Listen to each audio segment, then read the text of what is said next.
2:13 po ng hapon, 2:13. Ang yabang likod ay tanim po ng kakao. Bali 32 po na puno.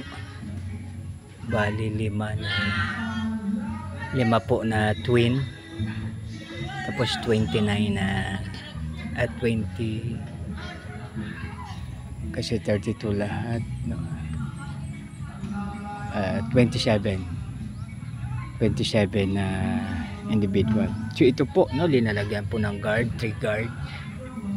Tapos dinidiligan po siya. Dilig. Yan. So ang suggestion po nila ng mga farmer ay hapon itanim. Tapos didiligan. Tapos pag umaga, pwedeng diligan ulit pero matatag na siya. So alalahanin po natin na tayo po nagtanim, subalit wala ibang pwedeng magpapalago, magpataba, magpabunga nito kundi ang ating God Almighty. Merry Christmas po sa lahat. Isang maganda, mapagpala, mapagbiyaya at makadiyos po na hapon sa bawat isa.